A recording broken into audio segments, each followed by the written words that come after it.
Good evening and welcome to our third Citizens Forum. I would love to invite you to grab some coffees and cookies and things in the back and kind of come up to the front here for our good presentation tonight.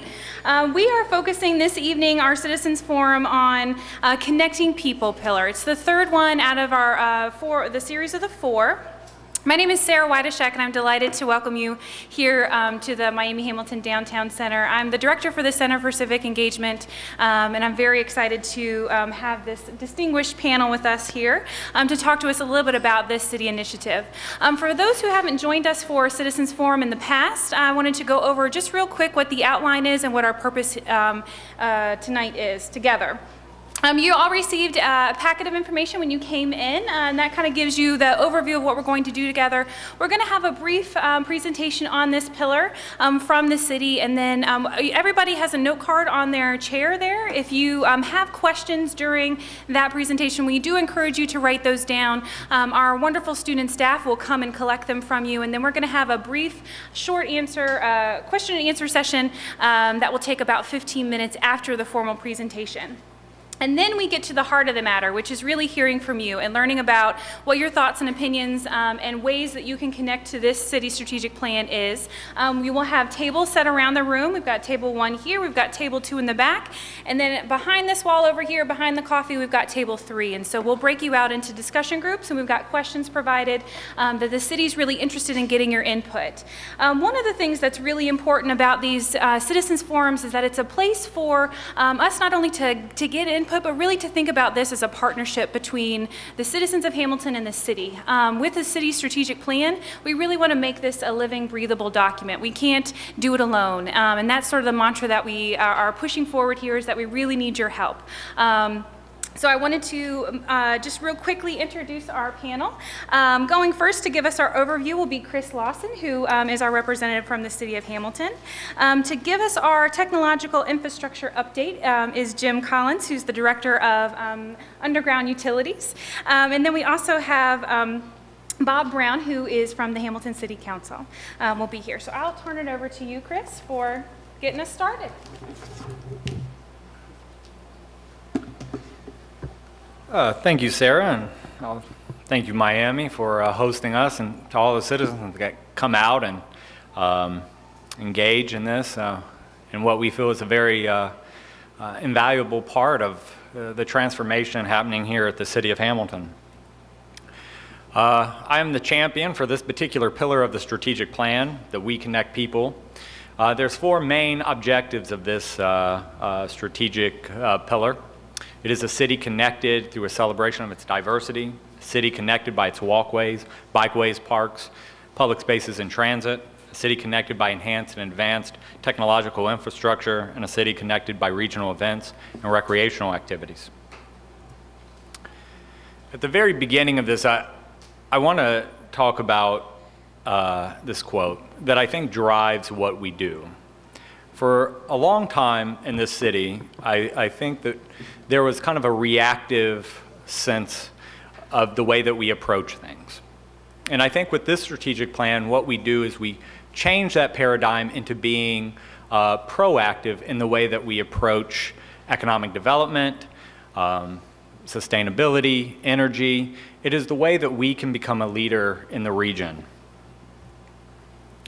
And the first way we do this is a topic that I like to talk about a lot, which is myself. The city earlier this year fulfilled one of the objectives, or one of the tasks under the We Connect People, which was to introduce a fellowship program.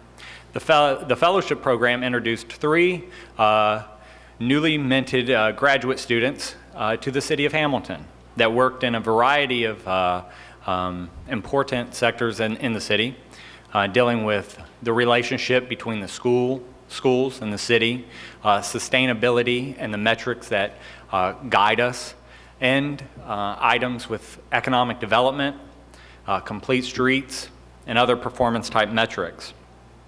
These kind of individuals bring kind of a new lifeblood, a new perspective to our city.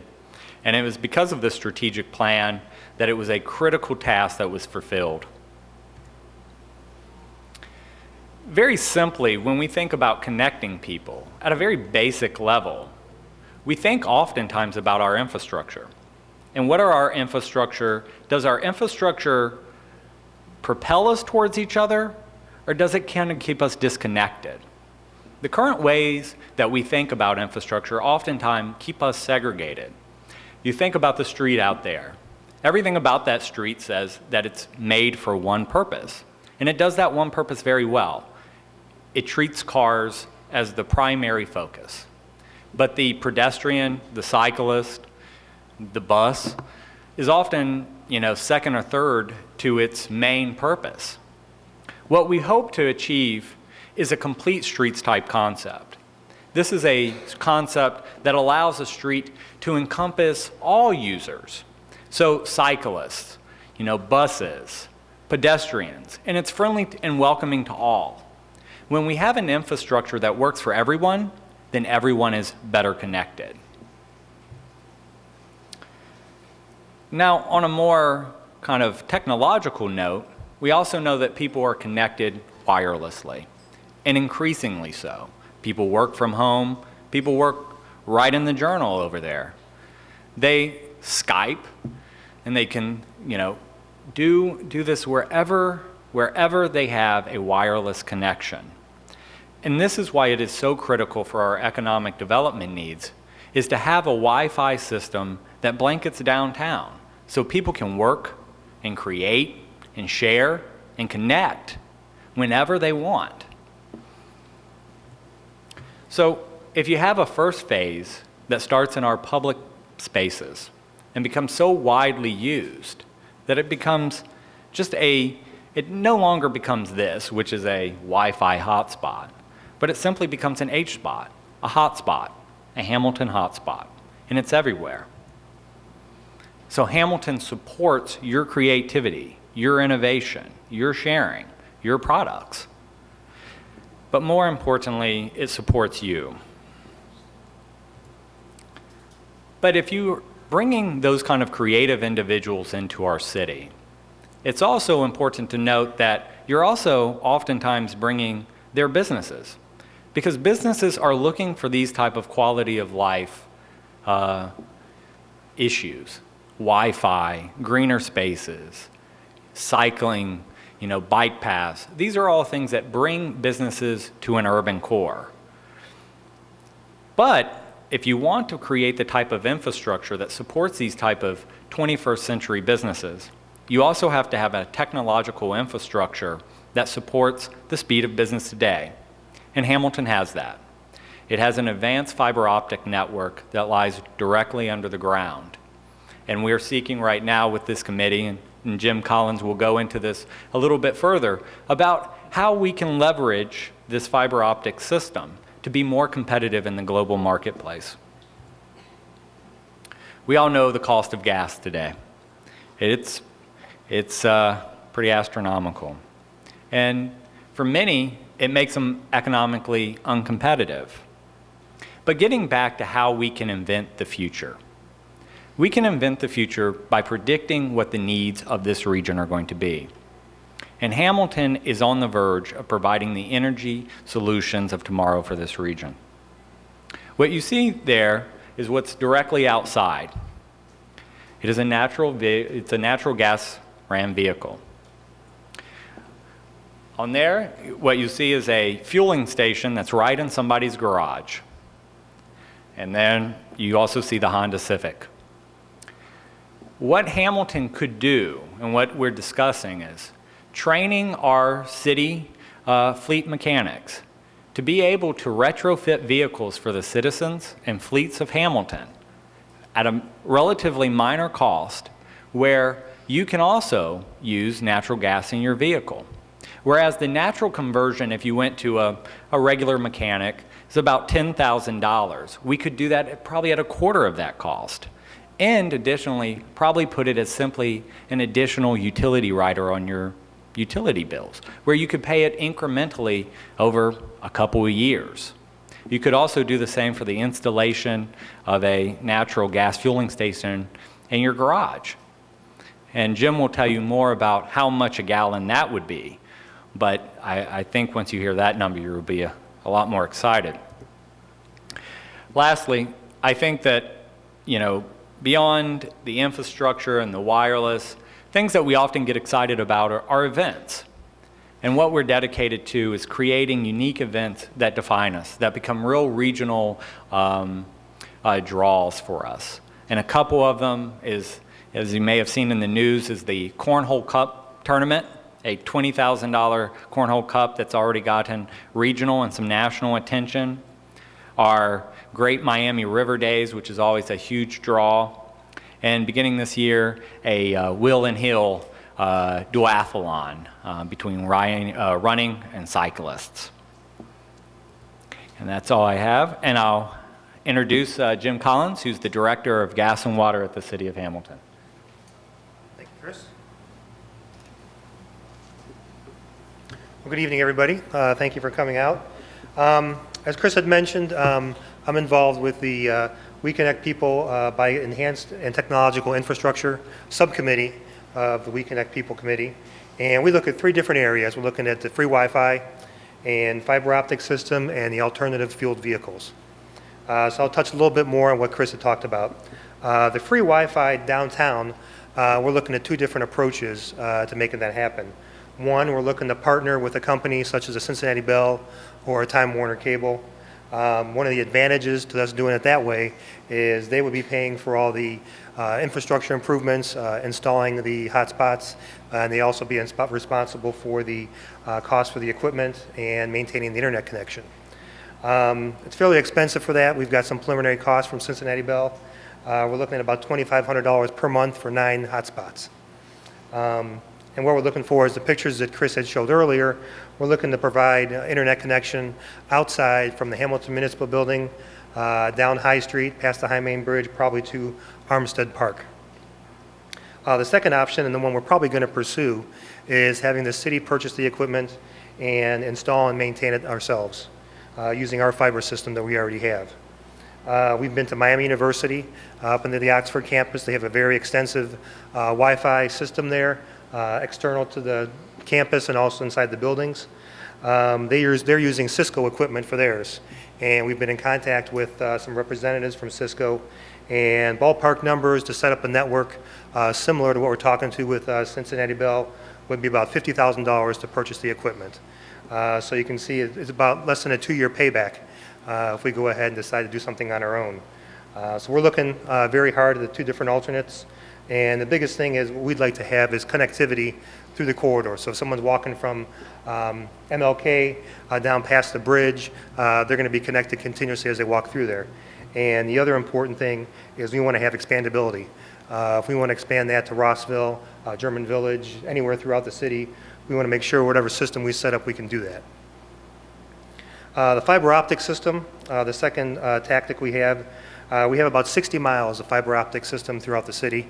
It was completed construction in 2005 at a cost about $1.5 million. Right now, it's utilized by our utilities, our gas, water, electric, sanitary systems. We use it to connect to our different facilities that we have. The police and fire use that as well for their communications. And it's also maintained by our city personnel. Currently, we're only using about 20% of the fiber that we have. So 80% of our fiber is what we call dark fiber, and we could lease that to businesses. We could use it for the internet, for the Wi-Fi, as I mentioned. And one misconception that a lot of people have about our fiber, we've received phone calls once in a while from people wanting to hook up to our internet, to the fiber, but like I said, it's dark. It's not transmitting data right now. So what a company has to do is they have to light the fiber from their source, and then they can transmit it to another location.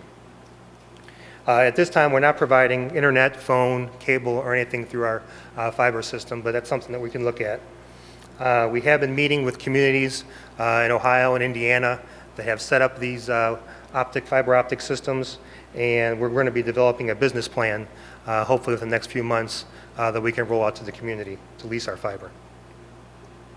The alternative fueled vehicles, as Chris had mentioned, We have the natural gas vehicle sitting there.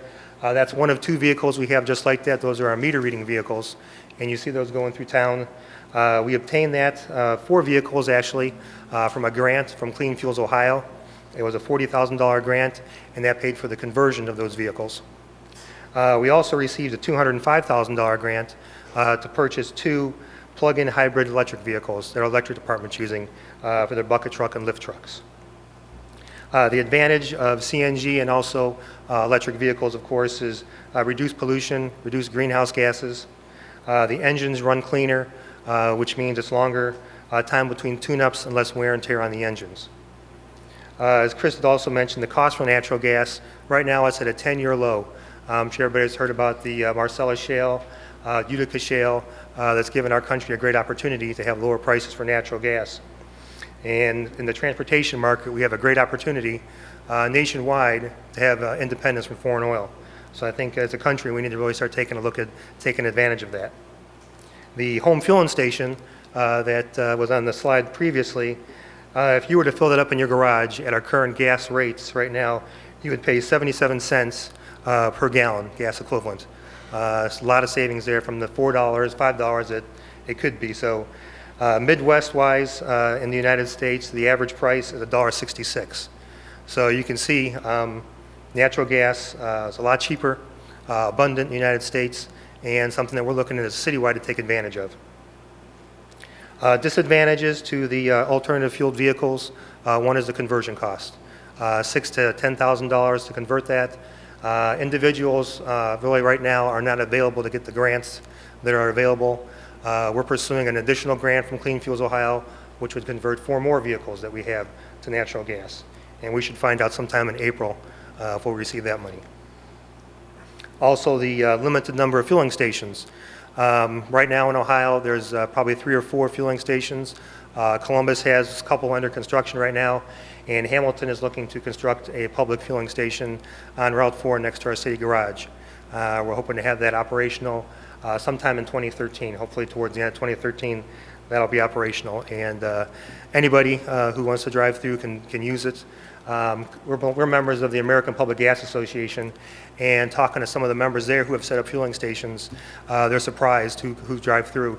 One company in Nebraska opened a fueling station, and trucks from Canada were showing up. So if you build it, they will come, type of thing. And finally, we're looking to train our workforce, as Chris had mentioned, to be able to install these vehicles at our city garage, not only probably for our city fleet, maybe for other businesses that have fleets, and also for customers. So if they want to get involved with the alternative fueled vehicles, we're going to try and make that a possibility. So that's all that I have, and I will turn it over to Bob Brown.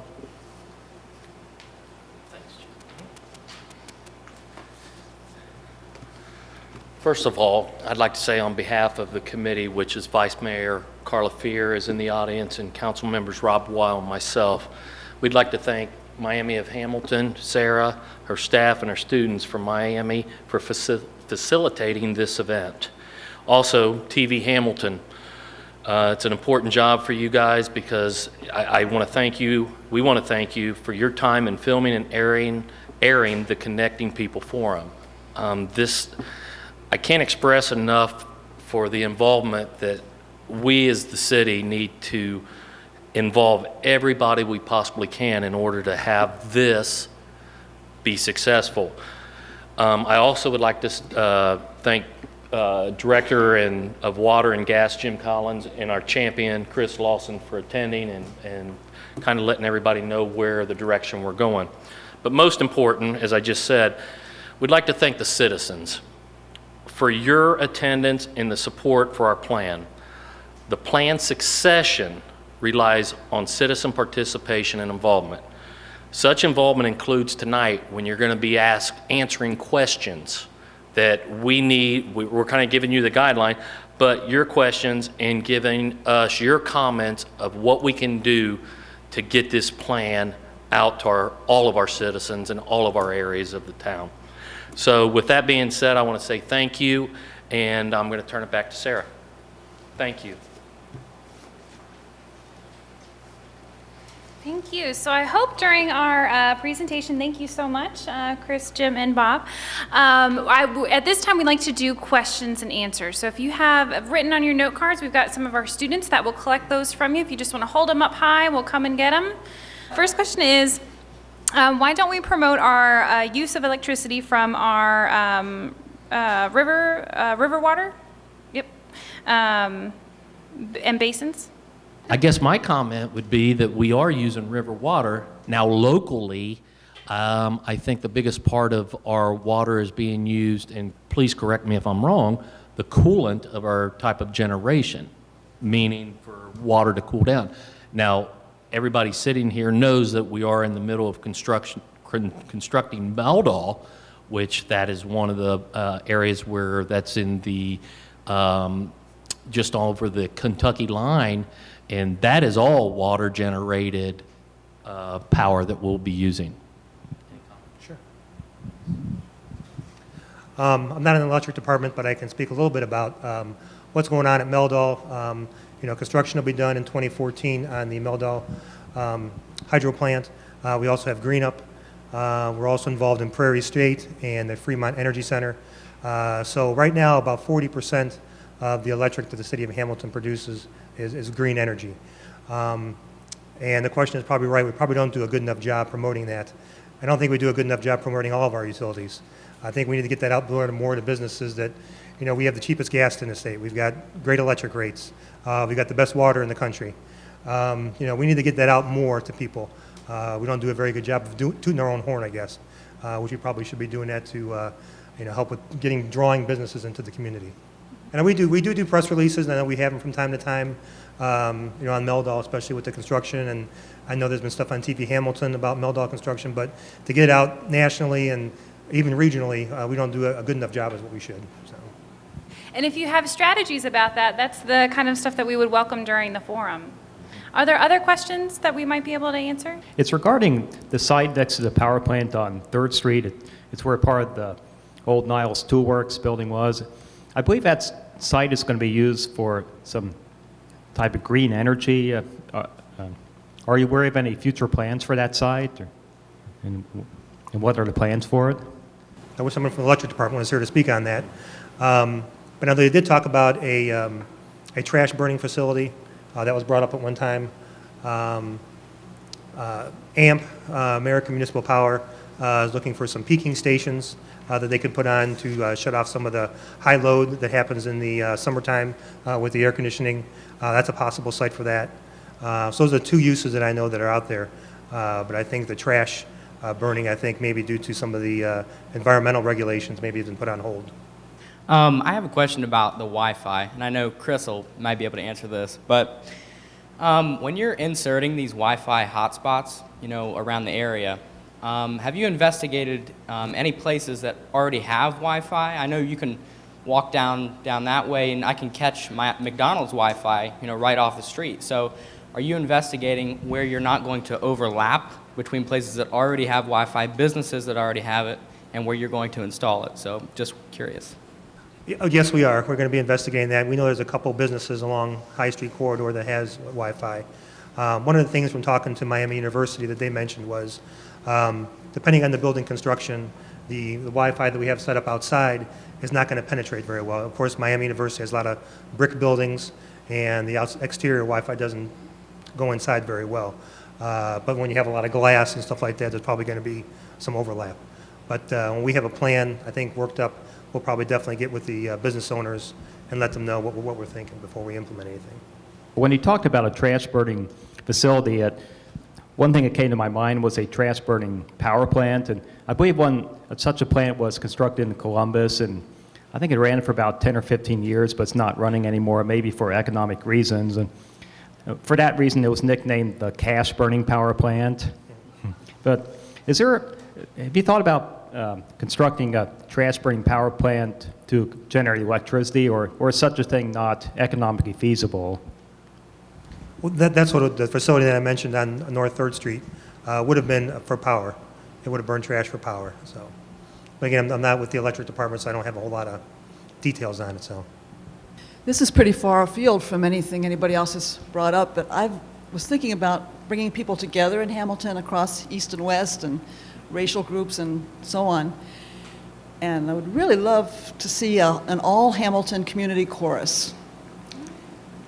One that, I know we already have a more symphonic group with the Hamilton Fairfield Symphony Chorale, but this would be, what I'm featuring as more of a casual group that sings popular things and patriotic things and performs maybe at the new amphitheater we're going to have or other events. I just think it could bring together lots and lots of people if we said all age groups were welcome, from maybe high school on up to seniors, just as a way for people to meet who don't ordinarily mix. Just an idea. I don't know how to bring it about, but it's just a dream. No, and that's the point of our time here together, is to really hear about what ideas you have about getting people together and being able to connect to each other. So thank you so much for your suggestion. Think of a group that you don't have to audition for. No. It's not so fancy.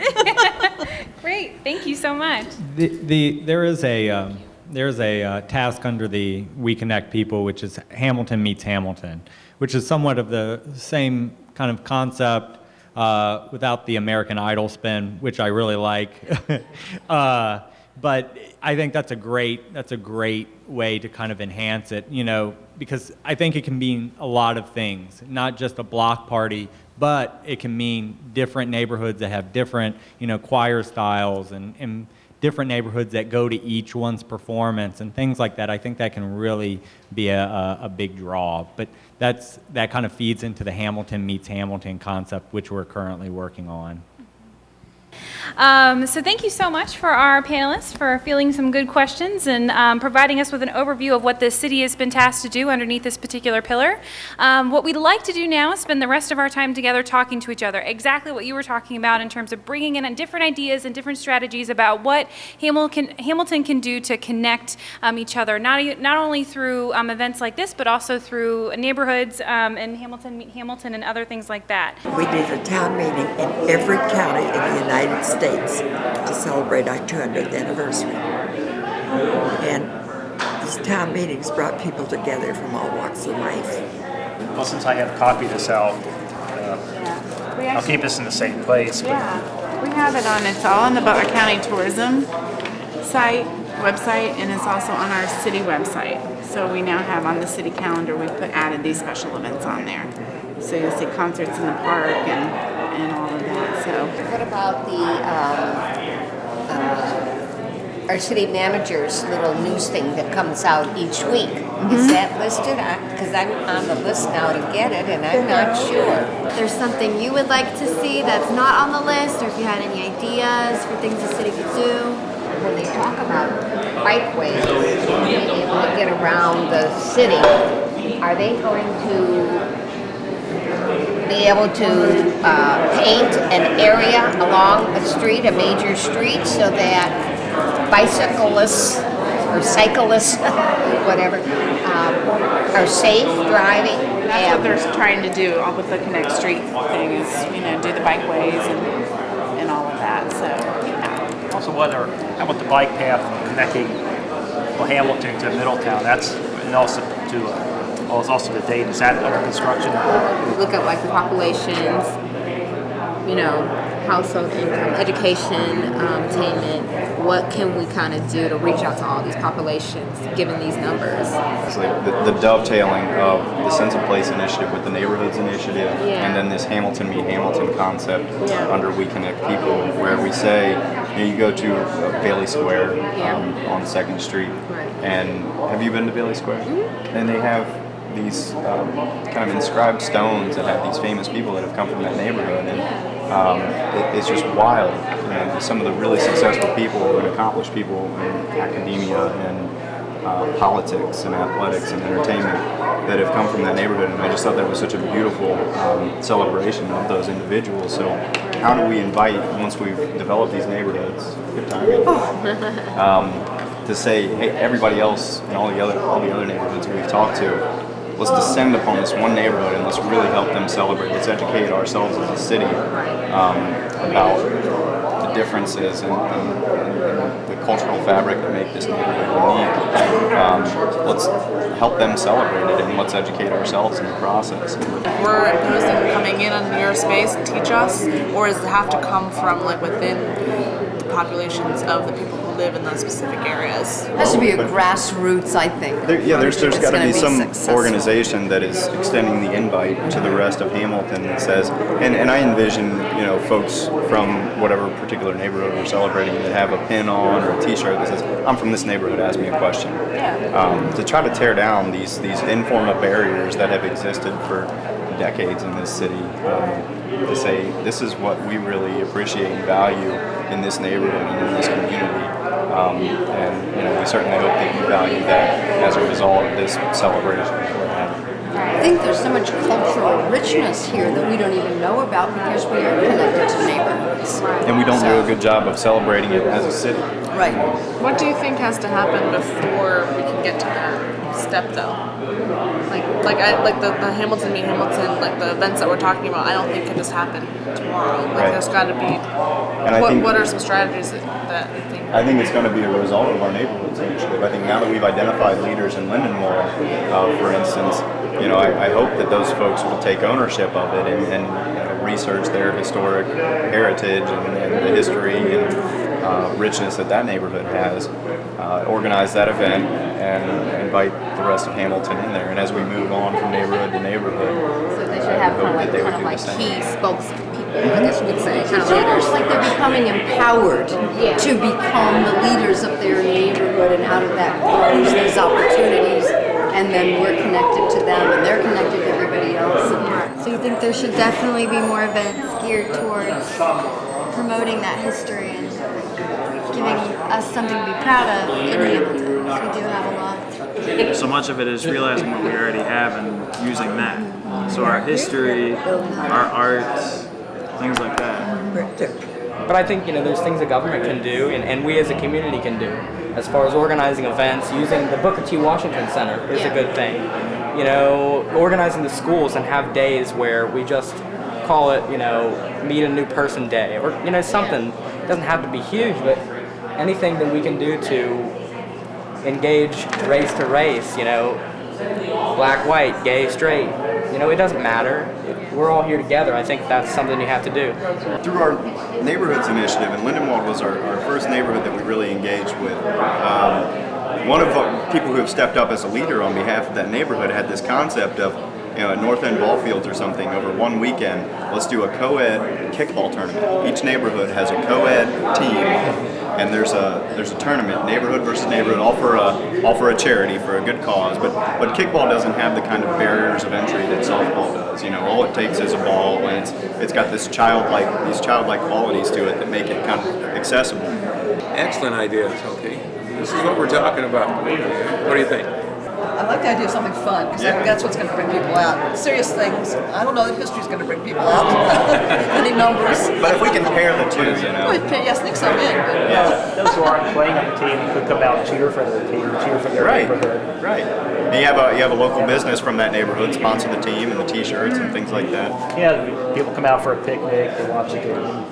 It doesn't take as much work, maybe, and stress and strain as trying to do something for the whole city. And you would have a certain group working from German Village and working for Lindenwold, the area we've got, Second Ward, Fourth Ward, working with another neighborhood, and we're dealing then with fewer people that maybe would get more excited. That would be the leaders of those areas, those neighborhoods could get other people in, and it's not just, to me it doesn't sound as overwhelming as trying to do it on the whole city and all the neighborhoods at once. I think we've come up with the answer. That's really, I love the sister neighborhood. Yeah. Remember, it's me. And then eventually they become sort of a meshed group, and you combine those two until eventually you have one group meeting another group, and that's all of Hamilton eventually. This would be a long-term plan, of course, but do you think that would be feasible in the city of Hamilton? We're talking about doing something when they open up River's Edge, some kind of festival for that weekend. and come up with some ideas what we could do to make it a festival.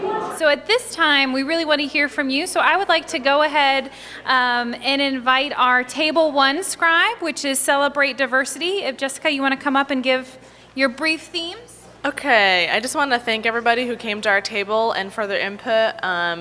We really appreciated the comments that you guys had for us. Sophia was our facilitator and I was the scribe, and like Sarah said, this was Celebration of Diversity. We did have specific questions, and I have some themes about that, but we also kind of just had a conversation for 20 minutes, so I don't have specifics on every single question that we asked. But the main things that we got out of this particular table was, what are the elements of diversity in Hamilton? We heard that there were tensions as well as celebrations. So I kind of got this dual, it can be dividing, but it can also bring people together depending on how it's celebrated. So that was really interesting. Then we also had a sheet that gave the actual numbers about the education diversity and racial diversity and all those kinds of things to the people who came to our table. So after they initially told us what they thought, they were able to look at the numbers and give us some more input based on that, on how to reach out to certain populations. And what we were hearing commonly throughout the two tables that we did was, we need to identify leaders in specific populations so that they can be perhaps the spokesperson for bringing people together to different neighborhoods. We need to break down barriers that are both visible or invisible. So sometimes there's an actual barrier like the river, or there's something that's just, we think it's there and we're not going to go cross into that neighborhood. So we heard there was different kinds of barriers that need to be broken down. And then finally, in terms of what specific actions that can be taken, we were hearing a lot of, it needs to be individually oriented and it needs to be face-to-face. It can't come from the top down. And TV Hamilton can be better utilized in terms of, it's an asset. We need to get the word out there that there are all these cultural events that we can be celebrating and attending. So that was kind of the very brief overview of what Table 1 Celebrating Diversity had. So thank you so much. Thank you, Jessica. I'd like to invite Peter from Table 2. Table 2 was talking about events and activities. So reflecting on events that we already have and thinking about events that we might introduce or events that are current that we could improve upon. It was actually really easy to find the key themes throughout because I think both of our groups raised a lot of similar points about how we might improve Hamilton's events and activities. So one of the things was making more of an effort to realize the history that we already have here, both industrially and artistically, and just sort of getting that to be something that people are more aware of and something that is already worth celebrating, and actually taking that step to start celebrating it and acknowledging that. One of the ideas was maybe a museum that could be centered around the industrial history of Hamilton, and just things like that. So realizing that we have a really rich history as a city and that we could use that to our advantage. Which kind of leads into another key theme, which was bragging about ourselves as a city and like talking about the activity or the history that we have and using that as a key point for people who maybe aren't familiar with Hamilton, or people who live in Hamilton and aren't familiar with the history, is just making people aware of what we have. And then another thing was the bike paths that are starting up and that we're talking about is something that I think got a lot of people thinking about fitness-related events. So maybe like biking together, walking together, walking around, taking group community fitness events that we could do together. And then there was just a lot of really great individual suggestions. A lot of it was sort of adopting or adapting events that are popular in other areas and realizing that we could make them work here. A lot of those are focused on, families and things that children could participate with, and sort of making it so that events are maybe more central to different areas of Hamilton, and that starting small and building into a larger community event. Thank you, Peter. I'd like to invite Leah from Table 3, Reconnecting People, up to give her themes. All right, so to reiterate a lot of things that were mentioned before, we did have a lot of overlap, we had different service opportunities when we're thinking about what would a Hamilton Meet Hamilton event look like and what ideas our table had for bringing citizens together. Service opportunities, plenty of those. Gardening options was mentioned quite a few times. And then we had a sister neighborhood idea, which would essentially mean bringing people from two different sides of the city and putting them together. Also vaguely mentioned a t-shirt campaign, which I thought was really neat. An idea to ask me about my city campaign. History fairs, which were mentioned before. A few sports competitions between neighborhood, possibly a cornhole tournament. Anybody who's good at that. I'm not, so hopefully someone can take my spot. As far as what excited people the most about our the strategic initiatives that the city's brought forward, we had a big one for bike paths. That was really exciting, and people were really happy that was going to happen, and they were really proud of the city for coming to that conclusion. For what else, what we would add to the objectives and what we'd like the city to know, I heard a lot of Hamilton needs to promote itself. We need to promote ourselves more often in different, different ways. Social media, we need to promote ourselves in news, any sort of paper, print that we can, and create a historical buzz around the city. We have a lot of history here, and a lot of people thought that we should be more vocal about it. And then create and stimulate the economy here in Hamilton again, and bring people in so they can see for themselves what's going on here. And then create some more long-term goals. As far as, even though most of these are a bit long-term, to create more goals for the city to, pass on and for people to know that they're happening. Wonderful. So we'll type up all the information that you guys provided this evening, but if we could give a round of applause for the participants as well as our facilitators and scribes. Thank you very much. I would also like to point your attention to your handy-dandy handout here. And if you flip to the back, I want to just say really quickly that this is just the beginning of this conversation. This is the first time that we're getting input on this pillar. We'd like to take this show on the road and really talk a little bit more about what does this mean to you. We have 2 other citizens forums for the rest of this semester here at Miami Hamilton. The next one will be on civic engagement, and that will be on Monday the 23rd of April at 7 p.m. right here, same time, same place. And then the very last Citizens Forum will be on the very last pillar of the strategic plan on economic opportunity, and that's going to be on April 30th, Monday night, 7 p.m. in the downtown center. We do encourage you to invite your friends to come out and have this conversation. Last but not least, I'd like to give just a big thank you to everybody who made this possible, which would be Chris Lawson, who did a fabulous presentation earlier. Thank you so much, Chris. Jim Collins for also participating and giving us an update on the technological infrastructure. Bob Brown, our champion here, thank you so much. Bob Weil, who's around, and Carla Fear there in the back, thank you so much. And then also our students and staff, Peter Rampa, Sophia Hisak, Lauren Riddick, Leah Browning, Connie Cassie, John Vaughn, Jess Toglia, and our fabulous community member, Butch Hubble, for helping us out. So thank you so much. Thank you so much for coming tonight, and we'll see you in a couple of weeks. Thank you.